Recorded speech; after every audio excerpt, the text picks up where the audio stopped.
It's the pop culture field manual. Welcome, everybody. Welcome back to the Pop Culture Field Manual podcast, sitting right in the intersection of action, weapons, fighting with our fists, and the military. Fist fighting. Fisticuffs. Fist Yeah. fighting. And we are very excited. We have a very special guest with us today. He is an action star. He is a martial artist. He is a very handsome man.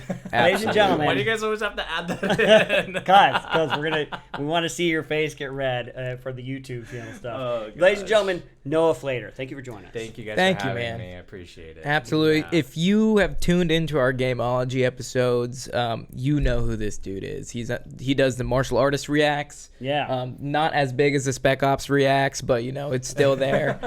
We like to give handouts to people. Absolutely. We like to spread. That's why I'm here, guys. Exactly. Yeah, that's right. We're gonna give you your big break. Yeah. Thanks for coming, man. I'm super stoked you're here. I think we're gonna have a really good conversation. Yeah. I have no idea what we're talking about, but I'm excited. Yeah. It has to do something with fighting, probably. That's Yeah, right. most likely. All right. All We got a right. bunch of ridiculous questions that you're gonna help answer Oh, for us. shit. Okay, I'm ready. Before we do though, Noah, Yeah. give us like the 5-minute Cliff Notes version of your life, how you kind of got to where you are today. Yeah, give us the And 5 W's, yeah, man. Yeah, who, what, when, where, why. Yeah. And wow. I started training martial arts when I was 4 years old. My parents put me in. My dad was, just a huge avid martial artist. He trained with my instructor. His name's Simon Rhee. So when I turned 17, 18, Simon took me into the industry, started giving me work right away. Wow. He's a very well-known stunt coordinator, stunt man. And I started off with my career doing stunts, but I haven't been on a stunt contract since I was like 21, 22.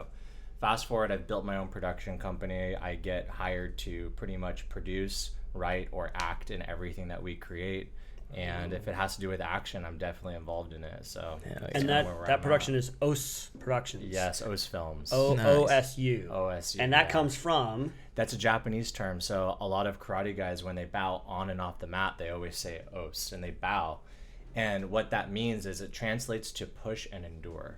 So you kind of say that when you go on the mat, right? Or when you step off the mat. And I'm like, damn, that's something that like my team and I really resonate with, because filmmaking is like battling in the trenches. It can suck. Yeah, man. Yeah. Hell Sure, we'll yeah. find a lot It of can- military parallels there. Oh, yeah. for sure. And it's like there's just so many moments every single day, just like getting to the gym at 6 a.m. Just post the up and get there and do the work that you got to do. Oh yeah. Yeah, so that's kind of where our spirits have resonated, is in OS. That's awesome, man. Yeah. I think that really transverses across the whole mindset, because like military martial art, like filmmaking, whatever you want, there's aspects and elements of it that all have to do with one thing, and it's basically totally. resilience and having a warrior mindset. We're like, we're gonna go and crush goals today. Let's go. Exactly. So that's super cool. That's something that links us all together, regardless of background. It's straight up mindset. So I'm glad you brought that up.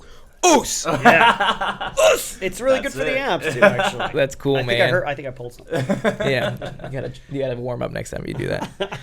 But cool, man. We're gonna ask you some questions about just close quarter battle and movies, TVs. What your take on it, like shit. things Okay, that you know. sounds Feel free what to are your flow favorite? and kind of take it in whatever Exactly, man. direction If you want to want. ask us questions, please, it's an open conversation. Okay, yeah, This isn't an interrogation. I'm down. Let's go. Yeah, Well, that's man. cool, man. So let's get into it then. Hell, let's see. You want to ask the first? Yeah, question? yeah. Go I for got it, man. something right here.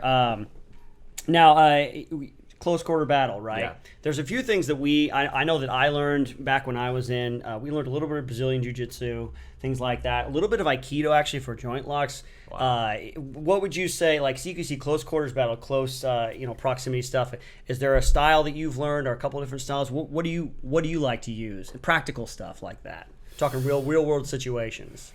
That's the tricky part. So I've actually have a lot of training. My old instructor used to teach a lot of SEALs. And Oh, really? Yeah, some FBI guys, but his main group that he would train are SEALs. And I got to work out with them when I was like 17, 18.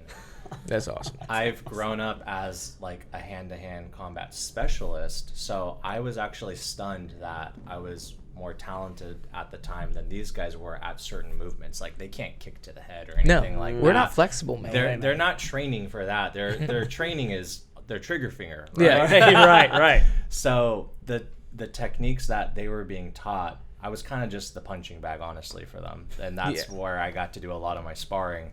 And the drills and the martial arts that we really got to work on was a lot of Kali. Kali is Filipino martial arts, Filipino knife and stick fighting.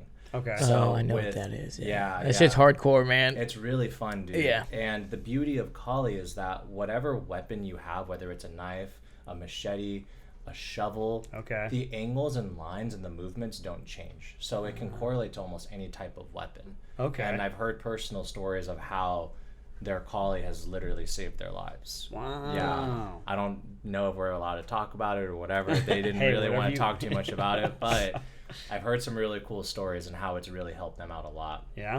I love what Krav Maga has done for a mass level because it's What's Krav Maga? Where's that come from? From Israel. Israel. Yeah. Israel. Okay. Israeli. Get that in there. Yeah. There you go. Because your name, I love it. Yeah, so the Mossad have really pushed, which is the Israeli Special Forces. They've helped create a system of martial arts that's very direct, very straightforward, and I think it's an interesting thing to think about when you have to teach an entire country. Everybody, as soon as they turn 18, has to join the military, right? Yeah. So you have a mass group of people that you have to train, men and women. So how do you make them as efficient as possible? I don't think Krav Maga has very much of an art to it. To me, it's a little bit boring and too direct. But when you're trying to teach a group of people and you have to make sure that they're trained within 6 months to a year, make sure that their reaction time is right on point and they can attack, I think Krav Maga has really great instincts. It does. I mean, I've seen Krav Maga. I did it for a little bit. I think it's very respectable, and I think there's elements of Krav Maga in SOC-P, which is Special Operations Combatives Program. Right. And that's pretty much just kill. Like, that's your end goal, is just hurt the other person. It's not like get away, create space, and like use your weapon. It's like eye gouges. Opposite. It's like rubbing dirt in your face. It's like the down and dirty type of combatives, which is super cool. But I know, like, going back to SOC-P, as far as our experience, is pretty much just like you said, like trigger fingers, basically creating space. Like if you don't have your gun, get to a gun or get to the closest gun you can. And that was basically, I know we did a lot of barrel checking, like butt stroking, which is funny because you just use your butt stock to knock someone over the head.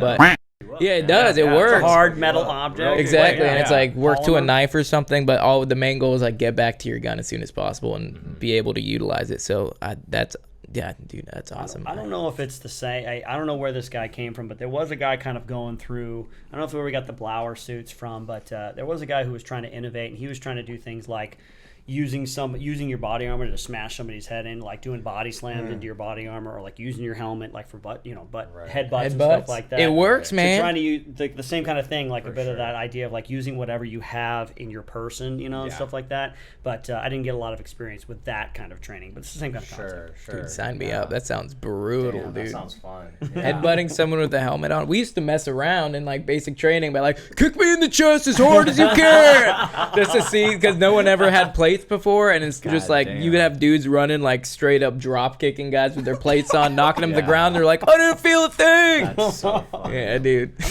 We did a lot of boxing and wrestling as well too. Oh, really? Okay. I think with the SEALs and stuff. Yeah. That kind of okay, cool. So I think when it comes to cadence and rhythm that can mimic a fight scenario, boxing and wrestling, and when I say wrestling, I'm talking like it could be jiu-jitsu, doesn't really matter, but some type of ground game, they mimic how a fight would really happen.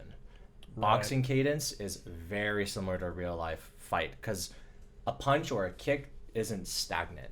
Everything happens in milliseconds, right? Right. So boxing is just a flow of movement just coming at you. You got to be able to roll with the punches, literally. And same with wrestling or jiu-jitsu. So as long as you understand and you're comfortable in that cadence in those systems, then you start to apply different martial arts in between there.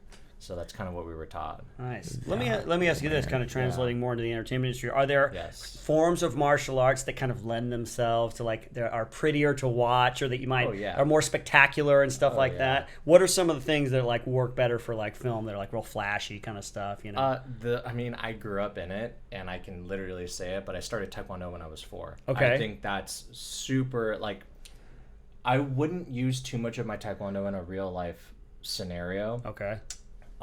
There are moments where your Taekwondo kicks would definitely work, but it's a complicated thing. but Taekwondo is so pretty and so beautiful to watch. It's a and the way dance. that you're, exactly. So if you're able to understand your lines and your movement, and you're able to jump, spin, flip, and all this stuff in the air, Taekwondo is such a great introductory like martial arts to be able to branch out into so many different arts too.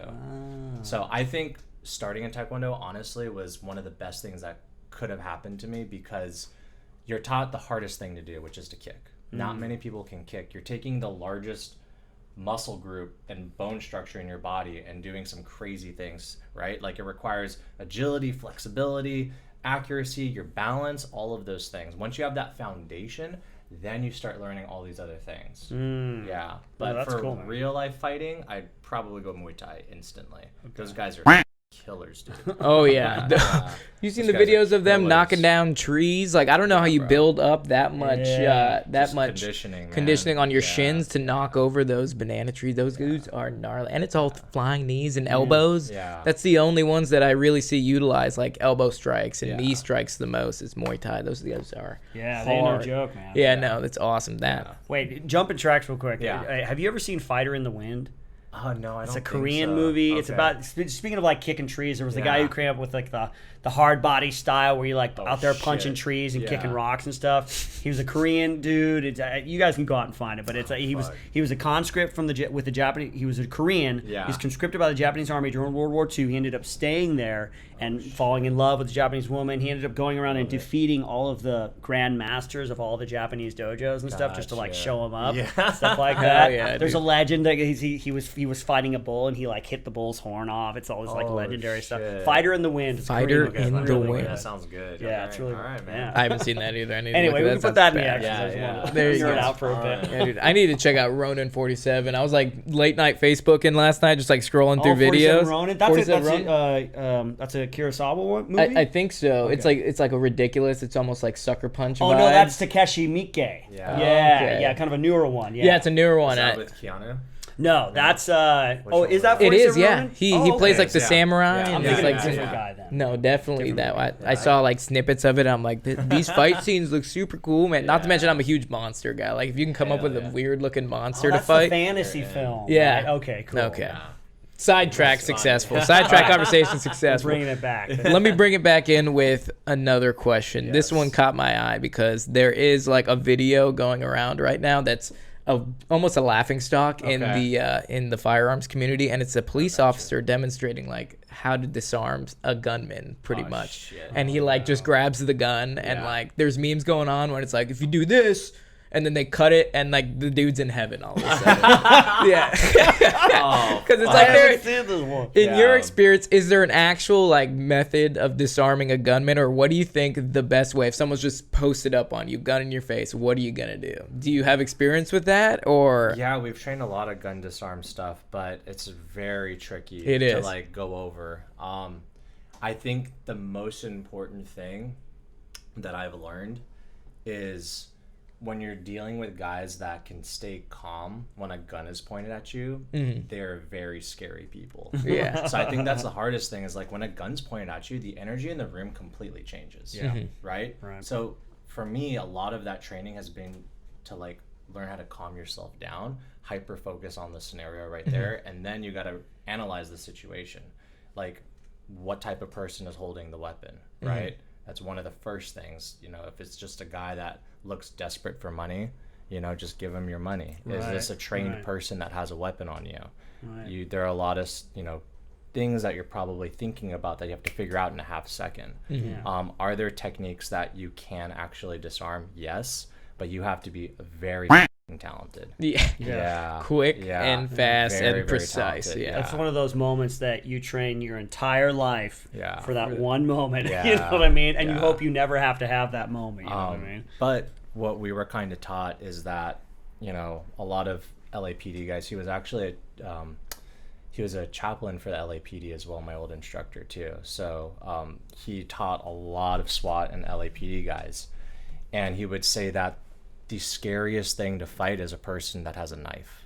They would rather fight somebody with a gun any day. Right. Because even then, like, you don't know if their safety's on. They don't, maybe they didn't load it or chamber their gun correctly.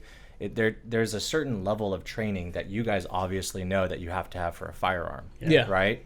A knife, anybody could pick up a knife and start swinging around, especially if they're on drugs. They're going to be almost invincible. Oh, yeah, It's one thing. very difficult to fight. Yeah, one thing, especially on people on drugs, like we were taught, everyone's like, oh, two to the chest, one in the head. And I was like, I was taught, shoot them till they're not breathing on the ground. Yeah, so like 17 everyone, in the chest. and it was right. like, if you go into place, because I mean, a lot of the opium's a big thing overseas. And like these dudes are pumping themselves up with who knows what. Yeah. And like one shot, everyone thinks you shoot someone with a gun, they're done. They're not even going to feel it. They're not even going to feel it. Like and that 30 seconds, that's all they need. They yeah, feel to it. close with and start, doing some damage to you. So I was always taught just like literally shoot them in hopes that you either hit them in the medulla oblongata or just disable something to keep them from moving. So when all my privates were like, just 2, 3, like we go in the shoot house and they'd shoot the target 3 times, and I was like, you need to put at least half a mag in that target. Like, like start training right now of how to be really trigger happy. And people are gonna be like, that sounds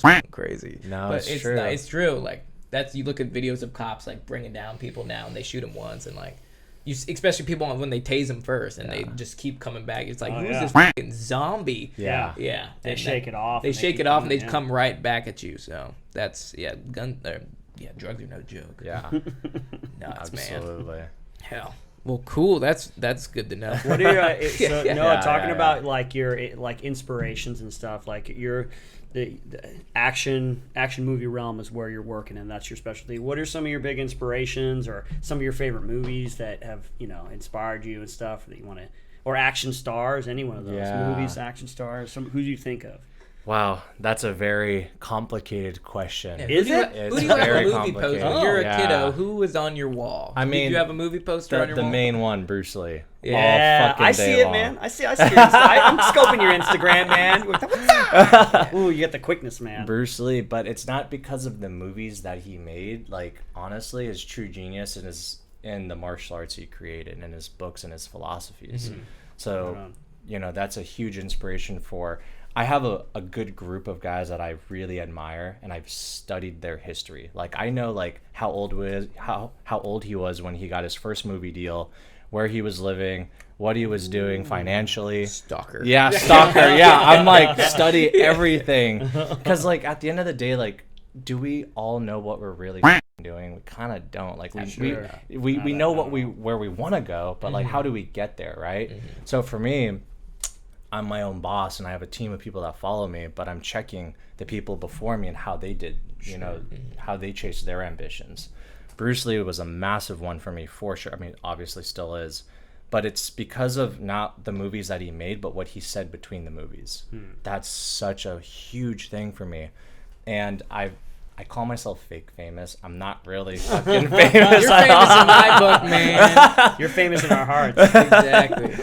There's a level of fame that I've been able to gather in the martial arts community, for sure. But it's very different when you're like a famous model, or you're a famous makeup guru, or in this case, I'm a famous martial artist.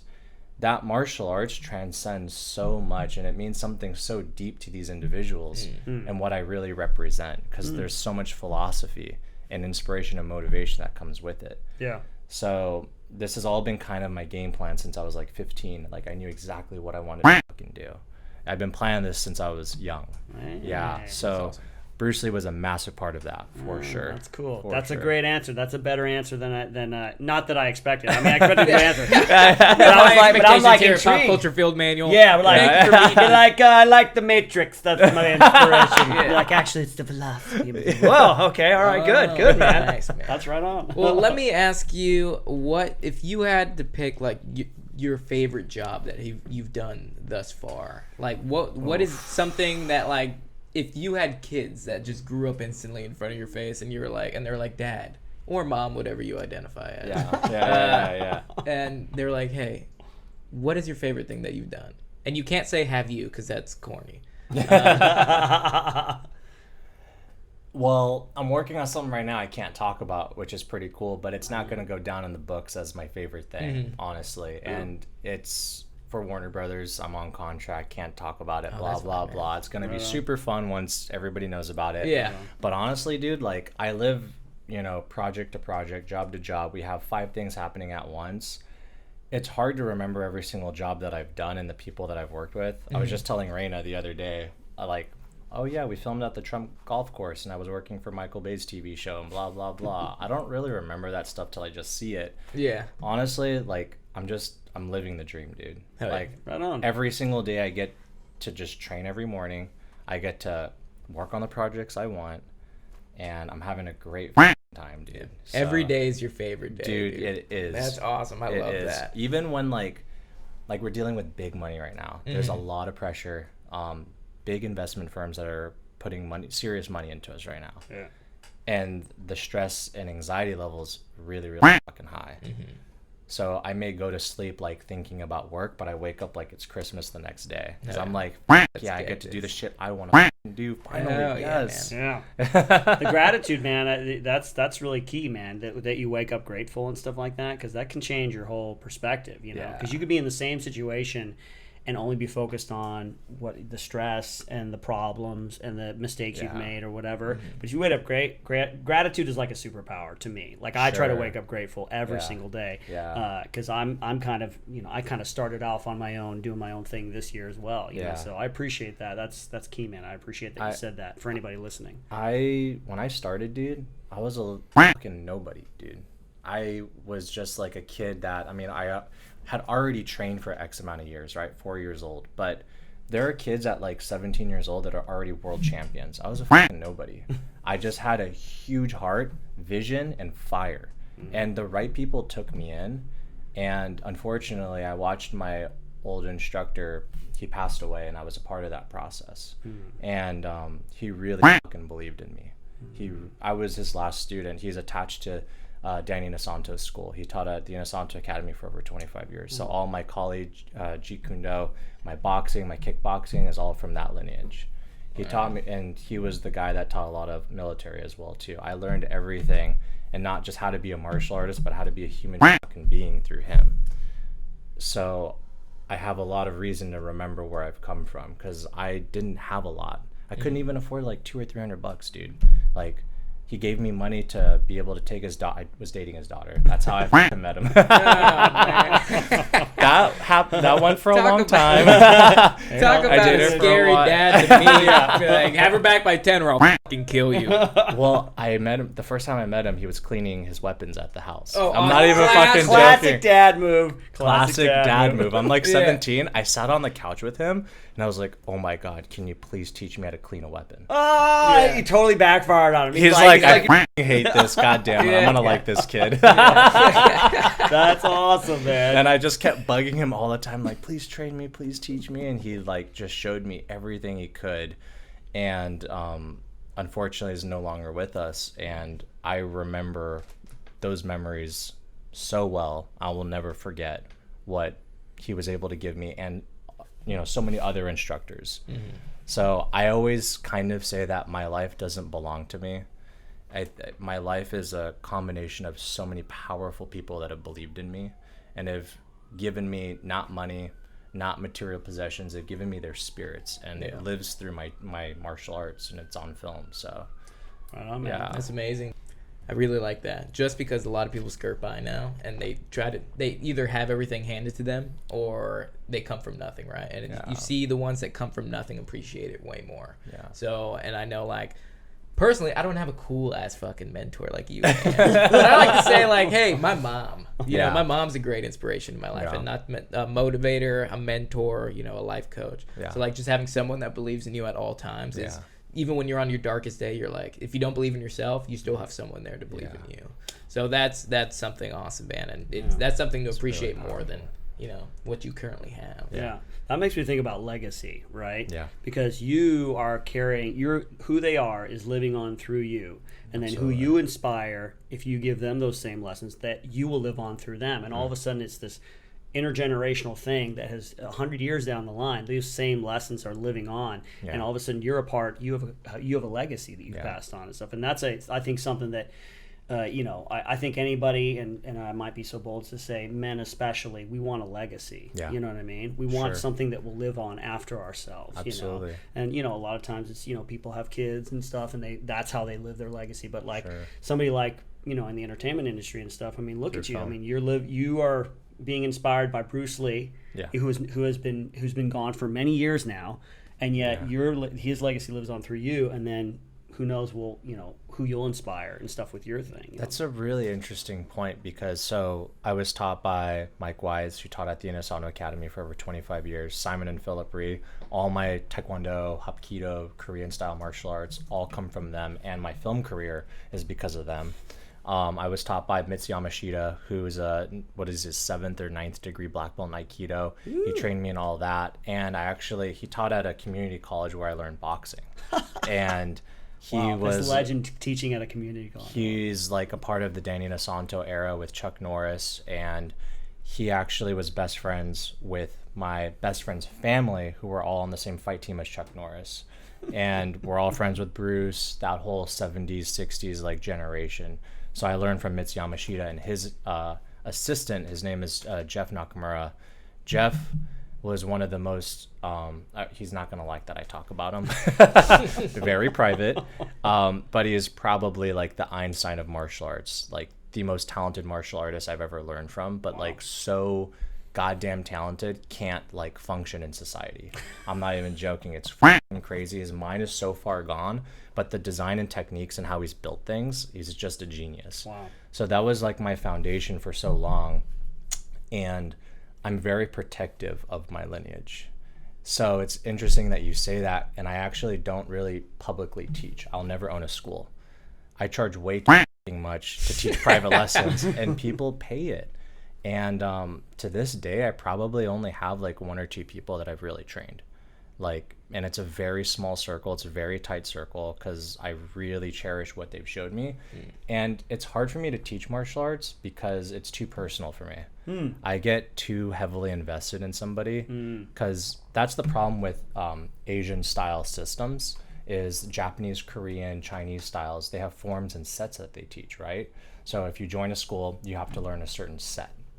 The problem is that everybody's built differently, thinks differently, feels differently. You can't teach the same person the same thing ever.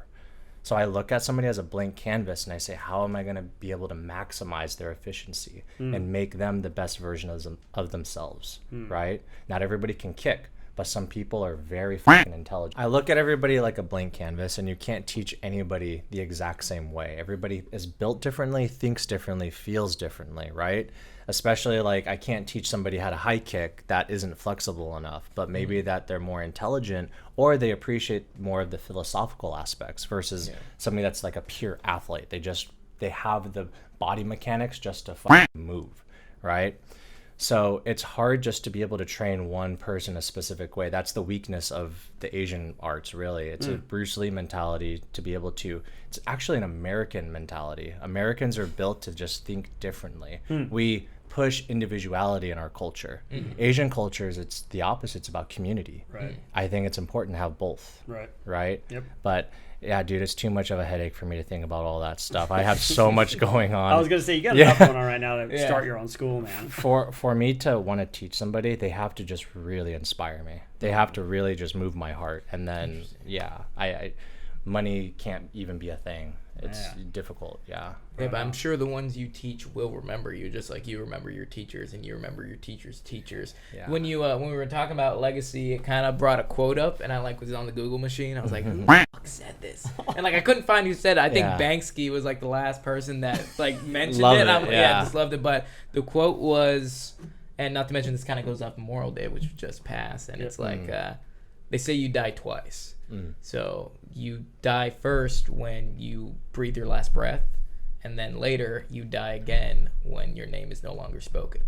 So I'm never dying twice. Yeah. I mean, the people you teach and the people that inspire you, and you leave your legacy, you will live on forever. Just like we remember the ones that fought for freedom and lost their lives. They will never they will live forever, just because we will never forget. Right. So, and I think that element right there really attaches itself to, you know, all lineages of teachers, of mentors, of guides. So, and so Bruce Lee will never technically die. Cause No. I'm He's sure on forever. if you choose to teach, which probably not, but I mean, your friends and whoever you talk to about Bruce will always, you know, they will then pass that down. And he will live forever. Yeah. So that's super cool, man. Let me ask you this. That kind of brings up something. You know, you are in a field that, you know, there's a lot of action movies out there. Yeah, for sure. What do you think about when you think about like innovation or, you know, bringing something new or kind of pushing the medium? What thoughts kind of occupy your mind in terms of that? For now, I'm not trying to reinvent the wheel. Okay. I'm just trying to be the best version of myself. Okay. And I take a lot of inspiration from different types of actors. So I honestly don't even think of what we do as action movies. I think about telling the best story possible. All right. So first and foremost, we're storytellers. Okay. Story is king. And I think doing that in itself is already a game changer because in my opinion, I love my martial arts. I don't really care for too many action movies. Okay. There's a huge niche just for these like super successful B-list movies. I don't really care for them because the story is not very interesting. If I want to watch the fight, I'll YouTube it. Yeah. And I don't want my movies ever to be that way. Okay. Ever. I want it to have a good story attached to it. And obviously a part of that is telling the right messages in between. That's way more important than any kick or any punch, any fight scene I can ever create. The story is king. The message is king. No one's going to remember me by my kick. I'll tell you right now. It's by what I say and how I say it. That's cool, man. I 100% agree. Yeah. I mean, it's just a simple storytelling thing. Like, you don't care about the action if you don't care about the characters. Exactly. You know what I mean? If you're not emotionally invested in them, you don't care what they're going through. That's super cool. Yeah. Man. I don't know if that answered your question or not. No, it did, man. No, it answered it better. Again, with the answer better than the questions, you know? You weren't ready for this. Yeah. You're going deep, man. We need a different podcast now to talk about like deep issues. And we'll open up about our feelings and stuff. All right, let's talk about pop culture. Explosions, weapons. Oh, man. No, that's cool, man. That's so funny. I'm not. Nobody's gonna remember, you know, American Ninja 4 or whatever. Yeah, you know? yeah, It's so yeah. derivative, you know. Yeah. It's just a formula, but. Yeah. You know, but I like it, even because the short films you do, like on your Instagram and things like that, like with Simu Liu, I saw that one the other day, man. Awesome. There's a little bit of the setting tells a story. You're tied up. Yeah. He comes in. You guys immediately talk about stupid stuff, which is like, oh, they're friends. Yep, Like the they're not. banter. They're totally lighthearted. This is a life and death situation. Yep. Then you do the action. Yeah. And then there's a little bit of banter afterwards and Yeah. stuff, and that's like really endearing because it's relatable. Yeah. You know, because Yeah. I can't do all the stuff that you guys can do. Right. But I know I have friends. We joke around. You know? I have friends. I am the only one. It's true. Learning to keep lighthearted in a tense situation is a very fun concept to watch. Oh yeah. For sure. Unless For you're at sure. like a funeral and you try to crack a joke. Oh, Or Yeah. time and place. And you fade away into Time the and bushes. place. Yeah, someone for like lets sure. out a fart at a funeral to be funny or something. Yeah, Wrong place. are you speaking from experience? Is this something that we need to No. talk about? I don't My, want to talk my, about my it. buddy Ted, his grandma passed away. This is like our favorite funeral story. And Johnny came, him and I went to the funeral together, right? And Johnny's white as Ted's super Korean. It's a Korean ass funeral, Oh, right? no.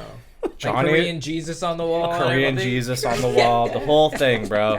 So Johnny has the fucking papers open and he's trying his best to sing in Korean because everybody else is singing in Korean.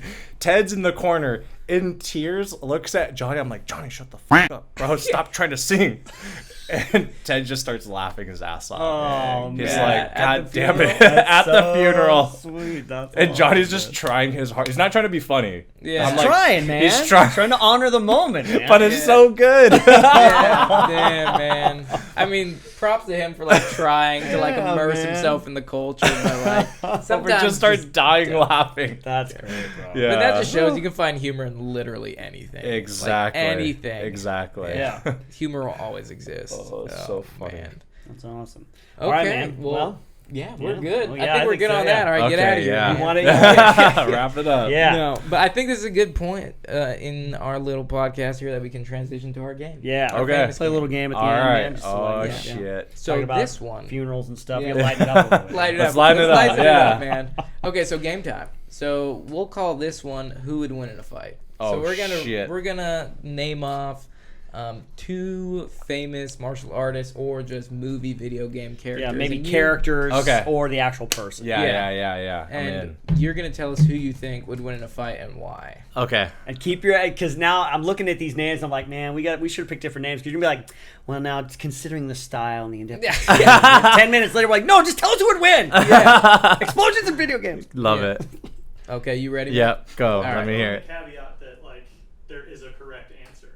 Oh, There is a correct answer. We have from on high chosen which would be the objectively correct Oh, answer. So, shit. That we adds a get whole this other wrong. element to That's this. right, yeah. Okay. we know because we hold the bias. It's here. our This is our podcast, podcast. so- Yeah. So we're right in the end. All right, man. You ready? Yeah, let's do it. Okay, so this one I already know who you're gonna pick, but just cause. Bruce Lee versus Jet Li. Bruce, that's fucking hard. I love Jet Li. Bruce Lee all day long. He's like one of In my their primes. favorite. Yeah. Bruce. Bruce. Yeah. I love Jet Li and what is it, Forbidden Kingdom? Him and Jackie Chan. Yeah, him and Jackie. Yeah, Yeah, that was one of his later ones, yeah. Yeah, it was one of his later ones that just aged myself, but I still love it, especially White Jet Boy. Li has my favorite movies as an action actor. Like his whole lineup, every movie he's done, dude. The cast lineup, the story, cinematography. It's- yeah, he's Yeah, good, I love man. that. Yeah. Hero's one of my favorites. Ones. Yes, Yeah. Hero, Fearless, all of them, Yeah. dude. Hell yeah. Yeah. All right, next one. Yep. Or tell them what the correct answer. Oh, the correct answer is Bruce Lee. Yeah. Of course, correct of answer is course. I feel like yeah. the correct answer is always Bruce Lee. Just be sure that after he says it and you talk a little bit, make Give sure the he knows answer. the correct answer. All right, gotcha. Okay, all right. I got you. Okay, next one. Yeah. Rambo versus John Matrix. Oh. John Matrix, Arnold Schwarzenegger's shit. character from Commando. Got you. Yeah. Damn, John I don't know. That's hard. I feel like Rambo is so goddamn iconic. Yeah, he is. I'm gonna pick Rambo. I just Rambo? think, yeah. All right. Yeah. Yeah, that is the correct answer. Okay, yeah. Fewer puns, more skills. You were right. Yeah, Exactly. Yep. All right. Does- Around. Wrong movie. All right. Moving forward. Oh, this one's. I don't agree with this answer though, but it's my podcast, so we'll made it down. Okay. Go on the fly, man. Chuck Norris versus Jean-Claude Van Damme. Chuck Norris all day long. He has the jokes for f***ing days. That's right. I He feel like does. The jokes have made him infinitely like immortal. Yeah. Yeah. He's more of an idea than a person. Now. Yeah. is, yeah. But the other side to that though, I mean, not really, but Chuck Norris was actually a fighter. Yeah. Like he competed, he fought. Oh. He was heavy like into the competition days. That's how Bruce actually met him. Was the Long Beach Internationals, and he used to fight for real all the time. Van Damme was not a real martial artist, and that's a huge controversy around Oh, him. really? I didn't even know that. I just Yeah. know Bloodsport. I know the splits off the 2 semi-trucks. He was a dancer. He was a dancer? Yeah, A he was dancer. not a martial artist. So there's a huge controversy with him to this day. Really? Where people are like, oh, he's not a real martial artist. Blah, Okay, blah, we have blah. to unfollow him off our Instagram. Yeah. We Don't have get me a wrong. show. The movies that he's Yeah, made. no, he's great. Plus, I think the guy. the movies that he's made are way more iconic than Chuck. Yeah. But Yeah. I would pick Chuck any day. Okay, well, the Yeah. answer is Chuck Norris. And I Okay. just said I don't agree with this just because of I love Bloodsport. Exactly. And yeah. the guy that does our intro, Stan Bush, did the music for Bloodsport. Oh, that's So- dope. Yeah, Damn, that's so, dope. Yeah, and I love the video of him on the semi truck, and it's going. They both pull apart. And Oh, he yeah, does yeah, the yeah, center yeah. He splits does the on it, center and it has splits, the yeah. music. I think that's hilarious. But no, Chuck Norris, you're absolutely right. Thanks for changing my mind. He was a 7-time world champion 7-time. Wow. of karate. Chuck. Damn. In the golden era of karate, Wow, with man. Joe Louis, all the like OG cats, Cream of yeah. the crop. Cream of Cream the of when the it crop. used to mean something when you had a black belt and hair on your chest. That's Yeah. Chuck He had Norris. both. He Yeah. had fucking both. Boy, yeah. yeah. Do you have an iconic Chuck Norris joke that you could spit off the Oh, I top of don't your dome? fucking know. Dude. I'm not Gemma. I'm sorry. I think my favorite one is he doesn't do push-ups, he does earth downs. Yeah, he pushes their. Yeah. He doesn't have a chin behind his beard, just another fist. I love So it, man. good. Okay, Next one. next one, Daniel Craig's James Bond versus Sean Connery's James Bond. Oh, don't do that to me, motherfucker. God damn, that's so hard. Sean Connery. Sean Connery's just, he paved the fucking way, dude. Classic. He started really making Bond what it was supposed to become. But Suave, cool, collected, James Bond. I'm so biased. I'm gonna say Daniel Craig. You are incorrect, sir. So you're incorrect. Sean It's Connery. Sean I He would know. fight 100% dirty. He'd fight dirty. He's a dirty Scotsman, so... Wait. I mother's a forgot hole, who we're Craig. picking, like who would win in a fight, right? Yeah, I just yeah. picked who was cooler to Oh, me. okay. No. Your mother's a whore, Craig. That's so funny, Sean. The day is Connery. mine. Yeah. He's mine. Okay, next one. Moving on. This Last is our one. last one. Yeah. All right. So Neo from Matrix or John Wick. Damn. Two I Keanus. picked John Wick. John Wick? John Good. Wick. That is Yeah. the correct answer. That's the because correct answer. Yeah. Neo was only good when he was plugged into the Matrix. In the real world, he was just a regular guy. Yeah, that's true. That's true. That was kind of a trick question. So. I got And we you. are real. We exist. That's right. We don't play that video Or game do shit. we? I don't know. Maybe Yeah. we're all in the Matrix I right don't now. know. Towards the end of the third one, he like just force powered the machines. Yeah, and he kind of shit. just became a Jedi. Yeah. I think it's very interesting that they're dropping the new Matrix and the new John Wick at the same time. Oh, Yeah. I didn't know. I don't know I how don't know. Keanu's doing it. That dude is. I don't know how they're doing Matrix 4, man. I remain skeptical. A lot of people hated the last two. Yeah. Yeah. Yeah. Well, there's a whole controversy surrounding. Did you ever hear about that? The first one. There's What's all the kind of- controversy? I have no opinion on the matter, Yeah, but the yeah. controversy was that they stole that first script from somebody, and they just said, "Oh, this is ours." They made it, and that person tried to sue them because they got all the lawyer money. The person just backed off. Wow, I so did that's not why know it's that. why you notice that the first one is very different from the second and third one. Second and third one are basically just two long action movies. Wow, you I know? did not know that. Hey, who knows the real story? Maybe we'll never know, but it's an interesting food for thought. Yeah, holy Maybe shit. this is their Podcast redemption. Maybe this is their redemption. Yeah, that maybe they're they're coming gonna out. get back. Damn. They're like, we wrote this one ourselves. Maybe they stole another good script. I So don't know. crazy. It happens all the time. That happens all the time, unfortunately. I think it does. Yeah. You killed it, man. Good job. All right. Cameron, You did- yeah. yeah. No, What is that? sorry. I'm always hanging out with this guy. Yeah. Cameron. I mean, no, God, I did it again. I'm over here. But myself. So funny. anyways, it was a pleasure having you on, man. If you want, go ahead and tell the people where they can find you, what you're up, what to look forward to. Yeah, you guys can just find me on my Instagram, Noah Okay. Flater. It's right there. Yep. And Can't miss that's kind of all I'm posting on, yeah. Right on, man. Yes, sir. You got a lot to do, man. So it's good to focus one social media platform at a I time. have you know? TikTok and shit. You but got I the don't TikTok? really You a care. TikToker? Yeah, dude, my TikTok's bigger than my Instagram, but I Just repost, man. yeah, that's kind of what I do, and Yeah. it just blew up. There you But my Instagram is like what I focus on for now. I need to get a TikTok so I can start posting shirtless dancing. I need Do to get it. My Yes. OnlyFans page, going. Oh shit! I'll subscribe. I got you, Oh, bro. No, yeah. thanks. Die-hard fan. I appreciate it. Yeah, pay me, not Pornhub, dude. Well, That's it. thanks for listening, everybody. We appreciate you. If you're a new listener, welcome. Thanks for listening. If you're an old one, welcome back. What are you still doing here? Yeah, what are you still doing here? Go to work or something? I don't fucking know. Thanks for listening, everybody. We release a new podcast every Wednesday, so don't forget to subscribe to the Pop Culture Field Manual on Spotify, Apple Music, or wherever you tune in for podcasts. If you want to say hello or send us some love, you can follow us on Instagram at pcfmpodcast or write us an email at pcfmpodcast@gmail.com. Yep, and if you want to hang out with me a little bit more, I stream live on Twitch every Monday and Wednesday evening from 3 to 8 p.m. and every Friday morning from 7 a.m. until noon. You can go to twitch.tv/myhappyself. And if you want to check out my streetwear brand, go ahead and check out Kick God Apparel on Instagram or go to www.kickgodapparel.com. Thank you for listening. Right on, everybody. Take it easy. We'll see you on the next one.